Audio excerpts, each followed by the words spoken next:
Hello, everyone. Welcome back to another episode of the Craft of the Draft podcast. It's been a very big week for us in watching a lot of Talent League matches, and I'm one of your co-hosts, Nathan Seppi, once again, as always, joined by my other co-host, Jonty Ralsmith. Jonty, big week for us. Tell us a bit about it. Yeah, went out to Bendigo on Sunday and watched the triple header and saw some really high-quality footy and some players who really put their names on the map with some statement performances after we both also watched some girls' footy out at Shepley on a beautiful night between Dandenong and Oakley. Oakley getting up in that one, but we'll speak a bit more about it soon. It was a big weekend of footy for us, and I also got to watch Oakley on Saturday. So, yeah, really enjoyed it. It was a long week, but a big week, especially for the boys. All teams played. We'll start with the tipping results. I think it would be a regular start. A regular start to the podcast will do this. I think the gap is no closer than it was last week. I had a better week in the boys, so I'm ahead 27-23 in the boys, but you had a much better week in the girls, and you're ahead 19-11, which brings the total to 42-38 your way. So it's still close. Yep. So good tipping comp, but not a lot of games this week. We've only got 3 for the girls and 1 for the boys, and that's the 1 for the boys, which we'll discuss later. I don't think we'll have a 50-50 prediction, so we'll talk about that later. But let's move straight into it. Friday night, we're at the Shepley Oval. I think you were saying that it's the first time the girls have played there in 2 years. 3 years, I think. I think only 4 Stingrays girls have actually played a home game at Shepley Oval, which is where they train. So, yeah, good opportunity for them.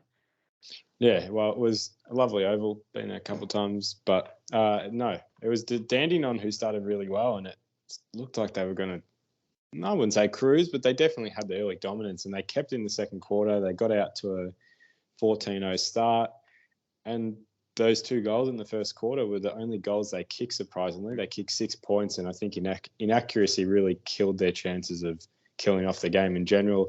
Oakley just stuck with it, and generally around the huddles at the quarter breaks, they believed in themselves. It was clear that they weren't playing the way they wanted to. And when they did play that way, they turned it on. Jonty, give me a bit of a Dandenong perspective. Ali Simmons, I know, impressed you, but talk a bit more about her game. Sophie Butterworth also hit the scoreboard as well, and tell me a bit more from the Dandenong perspective who played well.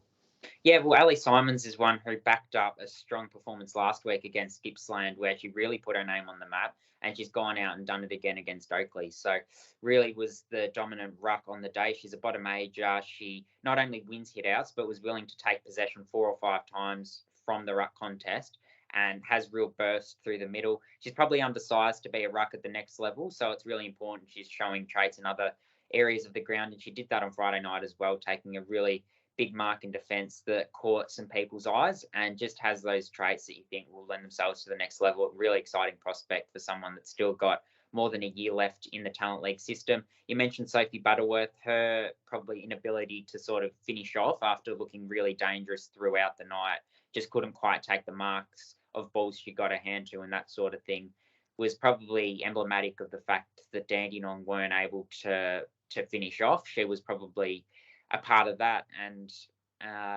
still a promising performance from her, and shows she's not too far away from tearing a game apart. Talia Sanger, I know we spoke throughout the night, Nathan, about her ability to get into good positions and just know how to find the footy, which is not always an easy thing for wingers to do, to remain involved and not sort of get lost by holding their spread and that sort of thing. Really impressed with her game. And Ruby Murdoch, a Vic Country listed player, also played an important role in the night, but ultimately they were outclassed for more than not after quarter time, Nate. From an Oakley perspective, I think Sarah Pousty is one who went well the previous week against Sandy and was able to back it up at Shepley. Yeah, Sarah Pousty, Laura Hausager, probably the 2 mids that stood out the most, and they were struggling early on, obviously, with Dandenong's pressure. Their offensive transition was really, really challenging Oakley, but those 2 stood out. So Sarah Pousty, 22 touches in the end, which is a really strong performance. Her second half was extremely impressive, and it really did turn the game for Oakley when it really never seemed like they were able to get that transition moving on. Really just quick running through the middle, and it led to those handball chains. And actually, I'll put this out there as well. I think I said to you, this was probably the highest quality game of girls footy I've ever seen. and this beats AFLW level as well. What I saw on Friday night was just a great vision of how far the development has come. Yeah.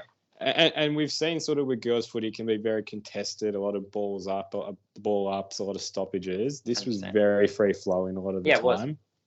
And it was terrific to watch. And Hausegger as well, terrific. Just great defensive pressure as well. You can get mid sometimes that will run forward and try create that transition, but when the turnover comes, you won't see them run back as much, giving great transition and on both ends of the ground. Maggie Marnie, Sienna Talaridi were two we sort of spotted during the game that were performing well at times. And Jacinta Baxter was one for me that I thought had great second efforts and follow-ups and really good composure to break a lot of contested areas on the ground. But she's a bottom major, so the one to keep a watch out for. So that sums up that game. A terrific game to watch. And we copped a bit of stick on Instagram, actually, from someone about Oakley that we haven't backed them in our tips. But look, we hadn't seen a lot. And we did say that we do rate Oakley, but we thought, I personally thought Dandenong would do it with a home advantage, and it did seem like that way. But there's respect on Oakley's name. They have definitely shown what they're capable of, and that's a pretty good statement win as well, I would say. That's, taking Dandenong in Dandenong Friday night, drew a good crowd, so a great win for them. The next game of the round, probably the biggest talking point in terms of result we did but didn't expect, was Eastern. They got over the line 13-17-95, defeating Tassie 3-2-20, a 75-point win, which is astounding, really. We know what we're expecting of Eastern, but we saw Tassie the week before at Arden Street. We didn't expect that result to go down. I'll quickly touch, we weren't able to watch this game, but from Tasmania, obviously not a strong day for them, but Candice Belber and Mackenzie Ford too, that impressed. From Easter perspective, Georgia Stubbs was one that Ash was really, really, really wanted to talk about. She was great defensively, wins her one-on-ones, and that she's one to really watch that is prospering at the moment. A great defensive effort from the likes of Ava Campbell, Grace Bubba, and Georgia Knight, 4 goals. We spoke to her in the practice match, so there's a video on her that will come out eventually. She was a great little spark of energy to watch on that ground in that practice game. Laura Stone continues to be really dominant in the midfield, and Stasia Stevenson, really quick improvement in a quick amount of time, and that's showing on the field as well at the moment for Eastern. So that wraps up that game. Western Jets and the Calder Cannons. One, we unfortunately didn't get too much from Jonty, but the Calder Cannons got up 4-8-32 to the Western Jets 2-3-15. Yeah. I'll touch on Calder quickly. The main ones, Kaylee Kavanagh, 30 touches, 9 tackles, really been impressive. That's a really dominant in terms of players who have had a great first month to show what they're capable of. Terrific. And Kyla Forbes with 3 goals. Quickly touch on Western, Jonty, who impressed on the Western perspective. Yeah, well, I think you talk about Kaylee Kavanagh, who played the conditions well from a Calder perspective, and I think the same can probably be said for Sierra Greaves, 35 touches and 16 tackles. That stats line, stats don't usually tell the full story, but that's a really telling stats line in terms of her ability to find the ball, but also follow up defensively. And also worth noting that Christy Lee Weston Turner was kept quiet, so she'll be looking to bounce back against Northern this week, who have got some defenders who will thrive on the challenge of playing against her, speaking to the people within Northern, but we'll wait until we get to our tips or we get to speak about Northern for that one. The next game is actually Northern beating Sandringham 5-4-34 to 4-5-29. Nathan, I'll let you sort of touch on Sandy first, and I'll speak on some Knights who stood up when the game was on the line and impressed. But from a Sandy perspective, who is it that was able to finish off the first month well? Yeah, well, some bad news out of that game. The coach, Martha Cantwell, actually, and apparently some Northern officials as well, came out with COVID, which isn't great. So that's not good. So not some good news, but I did get the top couple of players off Martha who she thought played well. Georgia Four, and this was her last game for the Dragons. Now she'll be heading back to VFLW for the Southern Saints. Yep. She had a really impressive first month. I've said before, thought she was unlucky last draft, but she's definitely been impressing. 19 touches, 16 kicks, 7 rebound 50s.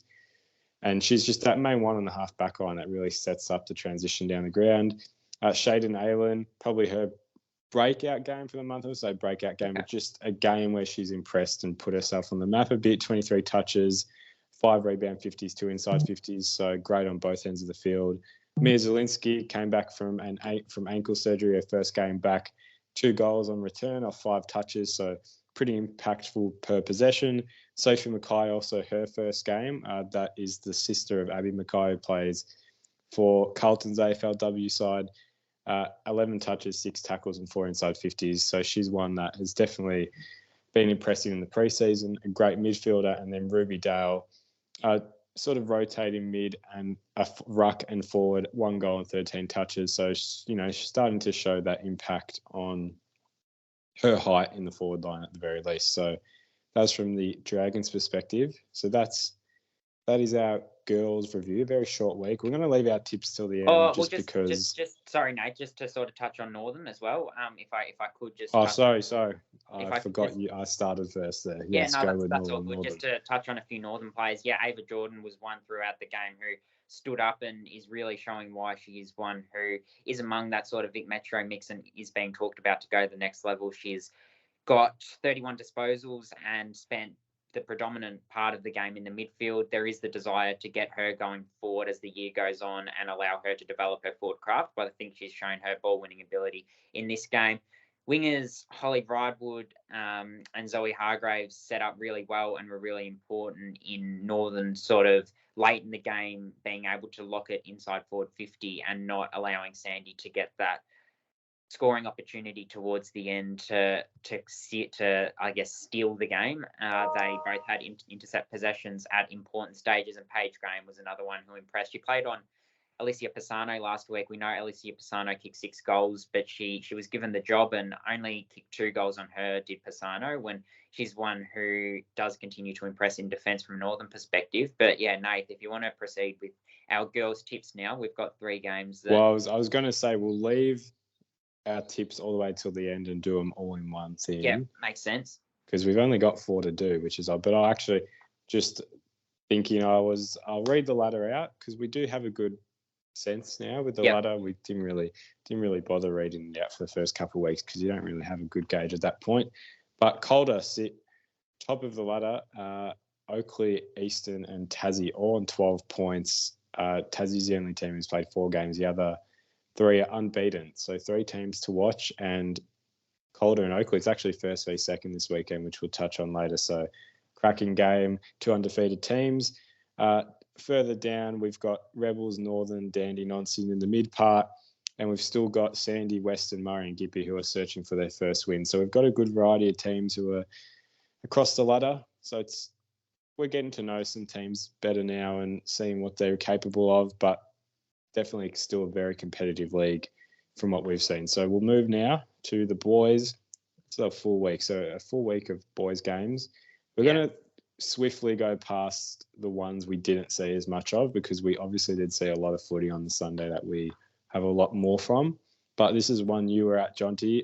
Oakley beat the Swans Academy 12-15, 87 to 49-33. Tell me a bit from what you saw from that game.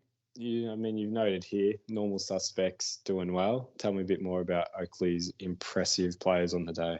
Yeah, I know. I'll let you know about how well they played. I think I put on Twitter that they were clearly the standouts. And when I say normal suspects, they're the 2006 borns. They're the bottom ages. Tom Gross, Jagger Smith, and Finn O'Sullivan through the midfield, just way too classy. Their ability to get out of traffic and dispose of it purposefully going forward all day. They would have had 90 plus possessions between them, I would assume, without sort of memorising the stats.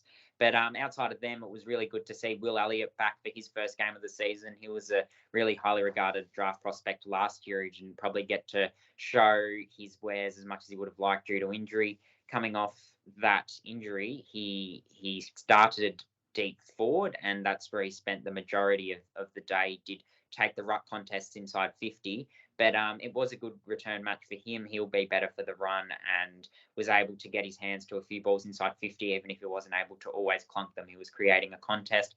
Ben Hill was one who was good in defence, and Will Lamott up forward was one who was getting up and creating a contest up forward. I suppose we don't usually touch on the academies, but worth noting that Indy Kirk was one that is generating a lot of hype from Sydney supporters. Obviously, the son of Swans great Brett Kirk, and you could see why he was one that against the Tide was probably really strong for the Swans Academy. And Caleb May, their ruckman, was one who's got a bit of size about him and has some likable traits. So it'll be interesting to see if he's able to come on. Whether he's at that point of getting drafted yet, he's probably not, but we know that clubs do like to take punts on ruckman and develop them within the AFL system. So he's one just worth keeping an eye on. And I know he went well the previous week as well, did Caleb May. So yeah, that was the takeouts of that game.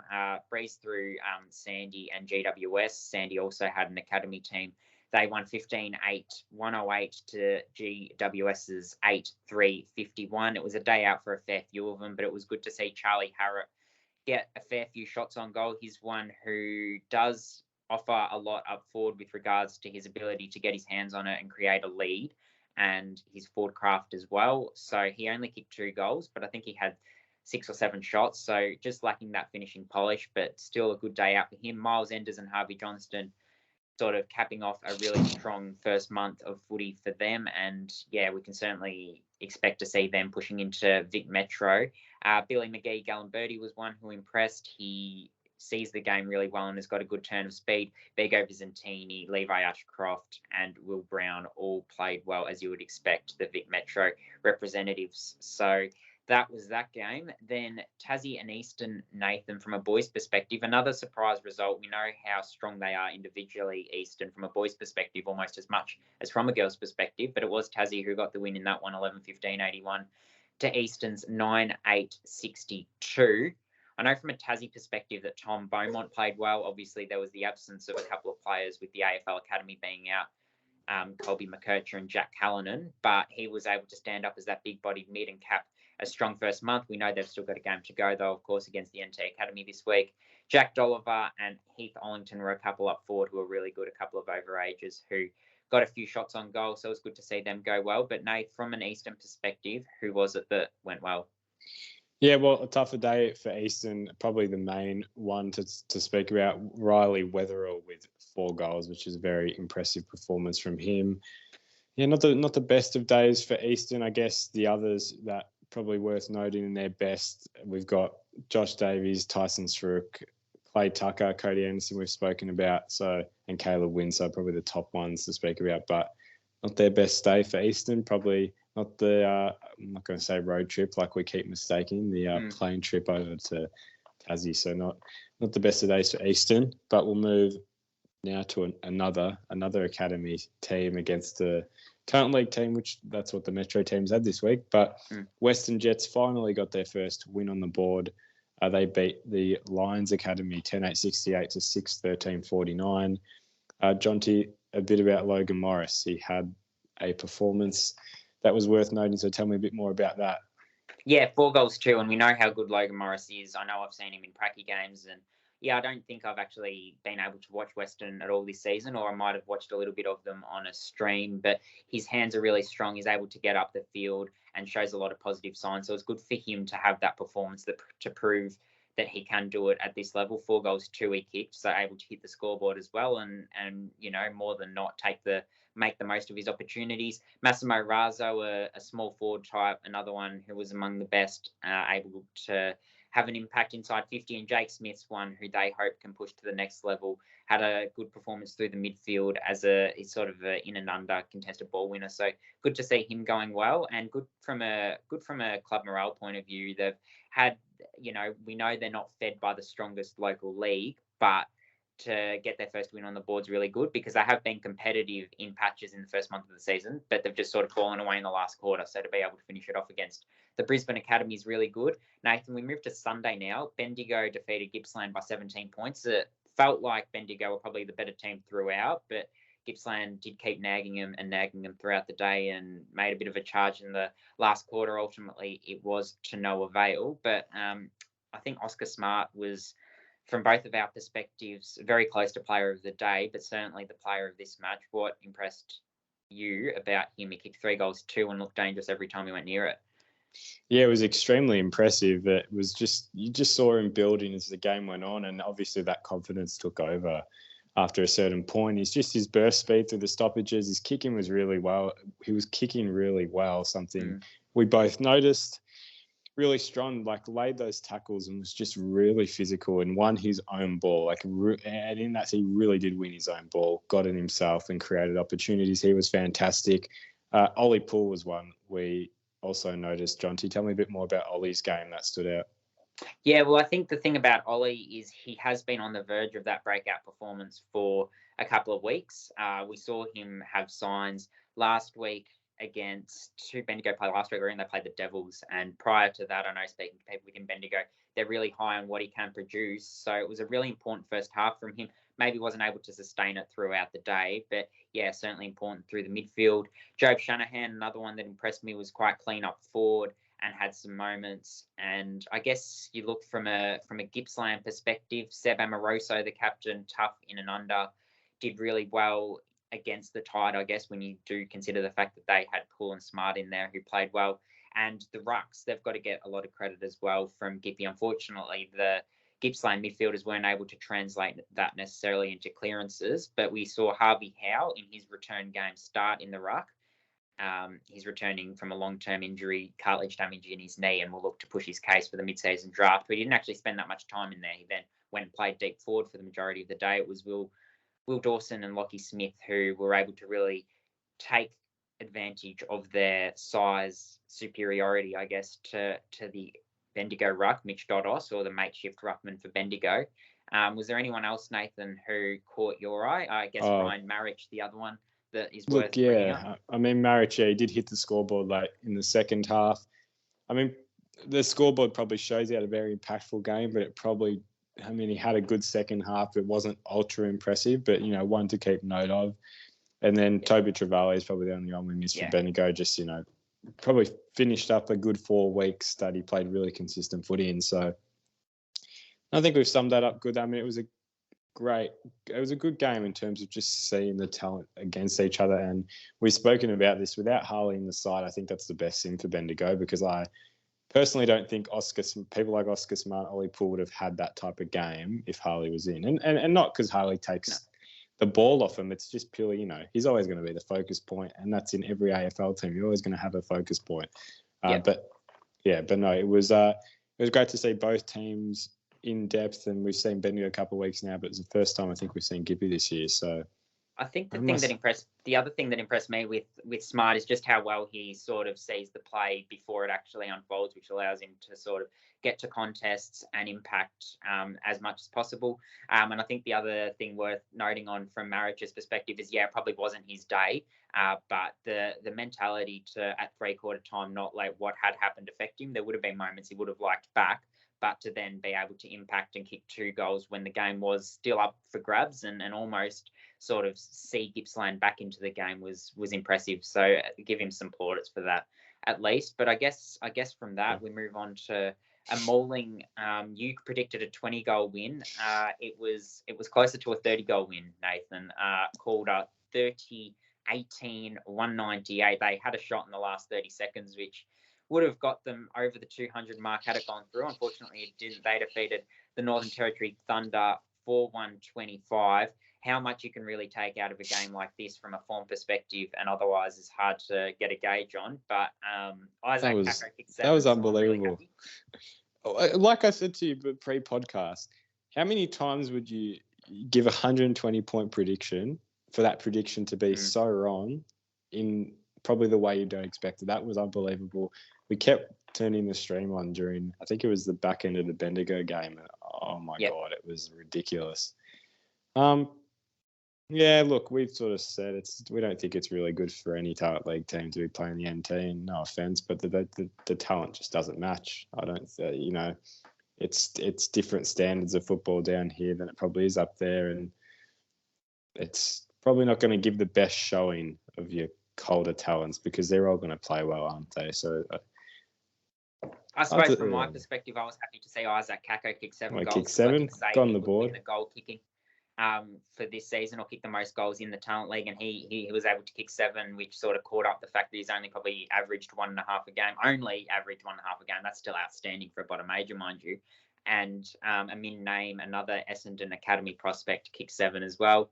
Hugo Garcia, a confidence boosting performance for him as well to go into the break. I know I'm really high on him. He's sort of strong and hard to tackle and good in the forward half. So he had a good first month actually, and is one to keep an eye on going forward. So be interesting to see if he can push to that next level, being Vic Metro. But there's probably not too much point going on about that too much.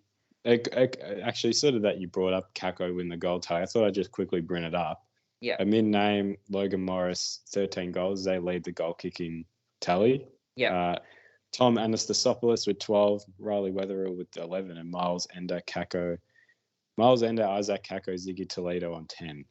It's actually pretty close, very competitive, but there you go. Yeah. But let's quickly move on from that. There really isn't much to say about that game. The good thing is for the NT play Queensland academies for the rest of the time, so they won't have to deal with a Vic Talent League team. But now we move to the second game at Bendigo. Probably the most one-sided game we saw. Murray 5-8-38. They were defeated by the Falcons 12-10-82. I mean, the main one for me, and I've loved watching him, and we both love watching him, Tom Anastasopoulos, just fantastic. And we saw his goal threat in the first couple of weeks, but that was the first time I've seen him in person. He runs his opposition to the ground. It was ridiculous watching his running capacity, just in circles, every stoppage on the wing, just everywhere. He would run him to the ground. And that's how he's so dominant inside 50. He creates space for himself. That was something that was extremely impressive. Tell me a bit more actually about Zach McGuinness, another forward for the Falcons. What was impressive about his game for you, Jonty? I just think his ability to be a presence inside 50 and at least bring the ball to ground. Also took a few clunks. He kicked 3 goals, so that's what you want your big man doing, is a 196 centimetre prospect and target inside 50. So he was the other one from my perspective. But yeah, we talk about Anastasopoulos is from an athletics background. Just keep an eye out for a video that from our channel, because we caught up with him after the Geelong and Bushies game. Were there any other key Falcons or Bushies that caught your eye, Nathan? Yeah, I'd say Oscar Ryan, a really good first month. Slick through traffic, really composed, one that impressed as well. And then Phoenix Gothard's probably the other one, the Murray. From the Murray perspective, small forward, had his glimpses and moved into the midfield later in the game, showed his running ability. Probably not the day he wanted, but I think it was just the team was struggling in general, so it was a bit hard for him to really make an impact. But it's always good to show glimpses even when your team's not performing 100%. Well, yeah, you say that, and Murray wouldn't have had many inside 50s throughout the whole day. They had a good third quarter, but by that stage he'd been moved into the midfield. So you look at when he played in the forward half was actually in the first half, and he kicked an outstanding goal which showed his acceleration from a pack. I think it was at the top of 50. He just got the ball, accelerated out of traffic, ran 10 metres and finished off from 40, which is what you want your small forwards doing, making the most of their opportunities when they get them, because small forwards often can have low possession games. So he's one that Murray have been really high on and was able to show glimpses on Sunday. Hopefully he can turn that into a more consistent body of work going forward and show that he can go to whether it's Vic Country or VFL level or beyond. We'll quickly breeze through the Northern and Gold Coast match, another academy match, and Northern got up comfortably in that one, 16-11, 107 to 5-6-36. Charlie Naish, 23 disposals and 2 goals. They were missing their coach, Anthony Rocco, who was with the AFL Academy with Will Green and Nate Caddy, obviously. So it was good to see some players step up in their absence. Christian Ferronado, he's had a good start. He's a hard worker in the midfield, 28 disposals he got on the day. Roel McKenzie's been talked about internally from the Knights, 19-3. And Jack Chubb, we know he's a really good lead-up forward. He's a overager, 2 goals and 5 marks. So just showing his traits again. And the final match from that triple header at Queen Elizabeth Oval in Bendigo, Nathan, was Dandenong's win over GWV, 15-6-96 to GWV 9-8-62. 9 goals, 6 of them kicked by Joel Frazier, who also picked up 26 disposals. Some day. It was a day. I thought I was the odd one out saying he's kicked 6 by the end of the game, and we had a couple of people around us saying he's kicked 5. So I was like, oh, okay, he's kicked 5. But he did kick 2. He kicked 6. it was fantastic to watch it, and he's been really impressive in the first couple of weeks. His ability, he could honestly be put anywhere inside the forward half of the ground, and he'll dominate. His running ability on the wing, he got away from his opponent so often that he let. I don't actually think any of those goals were from a set shot. Now that I think about it, I think they were all from open play. Yeah, possibly one, but like that tells you his ability in general to pick up the ball and in general play and just work magic with it. And honestly, the funniest moment I think I've seen this year in Tony footy was the last goal he kicked. Like it was funny in the sense the way he did it. I think it was a high tackle. It was like 35 meters out on a bit of an angle, right? So usually you'd assume just take the kick. Everyone had stopped. He bursts through, picks the ball up, snaps from 35, just like randomly out of nowhere, and the guy they carry on with it. It sounds stupid, but when you watch it back, it was just quite hilarious to watch the way he did it. It was hilarious, but it was I think the other thing worth bringing up about that is maybe it seems selfish or whatever, but it was one of those ones where it was late in the game. GWV probably still had a 5% chance of winning. Really, if they were able to make a charge, and they probably couldn't afford the 30 seconds off the clock, and he had that much confidence, and it just showed.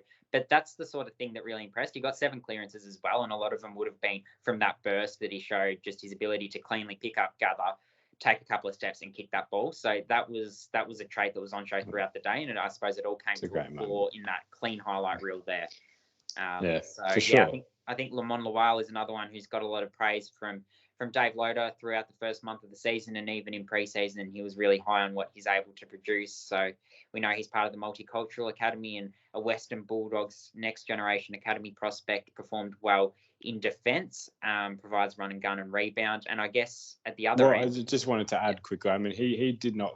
I don't remember him losing a one-on-one in that game. He was just so strong physically. Yeah, terrific. He was just, always held his offensive ground and didn't let the ball get over the back, was always on the front foot. He's been terrific to watch. But sorry, continue. Yeah, no, I was just going to say, I suppose if you look at him up one end of the field as that sort of half back, then you look at Billy Wilson at the other end of the field for Dandenong. And if you didn't have Joel Frazier producing, arguably the best game that we've seen so far in this Talent League season, you would say that Billy Wilson was probably best on ground. He provides run and gun. He's one that Dandenong Stingrays hope can push up to the next level, and he showed why on the weekend. It was a solid first 3 weeks, and then game 4 of that block was a statement, and that was what we saw on the weekend. Just the rebound, the confidence to go and provide overlap and run. So get it at defensive 50 or even inside defensive 50, kick it, get the handball receive and burst forward. We saw him kick a really good goal doing that, and then almost repeat it in what was even more impressive fashion. It would have been goal of the year, I think, had he been able to finish it off. Unfortunately, just sailed wide. But a really impressive performance, and is one who is someone to watch out for. He can also play on the wing and inside mid. We might see a bit of versatility from him going forward. Other Stingrays to impress, Nathan? Well, Kay Delarue definitely got a lot of the ball, just clean with it, consistent with his running of patterns as well, and was a catalyst for Dandenong's transition, and they turned it on. It was the third quarter, I think, is when they really turned it on a lot. And he was definitely one that was always around the contest and providing some spark and energy to move the ball forward. Ziggy Toledo Glasman, we've obviously seen a fair bit of him, and he had a really good breakout game last week against Gippsland. I mean, I would say he backed it up, but unfortunately he got moved into the ruck when Dandenong were down a couple rucks. So we didn't get to see a full game of him in the forward line. Definitely had some moments. I think he kicked 2 in the end. So he definitely...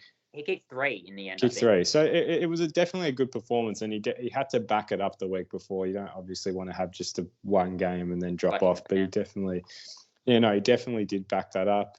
Kobe Ship, good as always, versatile, and he was very prominent around the halfback area, moving it forward. That's probably Cooper Hines. Tell me a bit more about Cooper. John T was one I remember you were pretty impressed on a couple of occasions. Yeah. So I suppose just to touch on Ziggy Toledo and Kobe Ship as well. Just Ziggy Toledo did have to play ruck a little bit, but it was good to see his versatility, like you said. I think off the half back line a little bit that he played, and I think he's going to have to show that if he's going to go to the next level. He's not necessarily a key forward as he does play as. And Kobe Ship, we saw his versatility, usually a halfback, but played forward and played in other areas of the ground. So it's always good to see that. We know players need a secondary position. Cooper Hines is a bottom major for Dandenong and was another one, I suppose, in the ilk of Cade Delarue, who was really clean, would have accumulated a few clearances, kicked a couple of goals as well, and showed that he's capable of playing forward. So, one to keep an eye out for them. I wouldn't be surprised to see him being talked about to go to Vic Metro next year. But, he's still got, 16, 17 months of development before his draft comes. So, plenty of time for him, but impressive performance nonetheless. Yeah, well, that wraps up. I mean, it feels like a shorter podcast purely, but there was not as many girls' games as there was boys. So, it was a big week of football, and we are awaiting lists for trial games. We're waiting. So it's coming. It's coming soon. So this first couple of weeks of the podcast finally leads up to some results, I guess, in a way.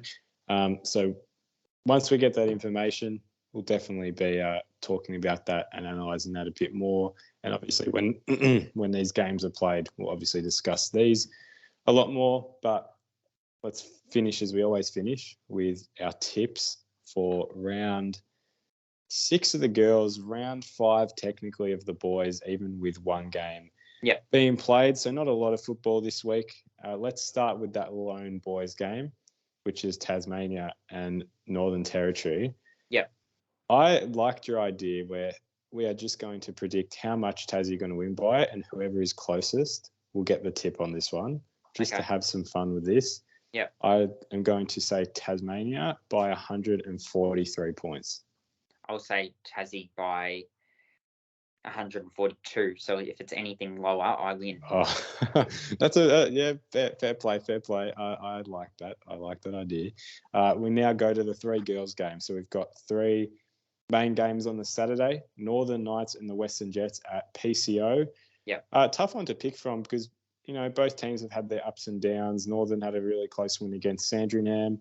Western, unfortunately, just lost to the Cannons on the weekend. I think it will be tough, but I think Northern probably just edge with that midfield talent. Yeah, I really like Northern's midfield talent, like you say.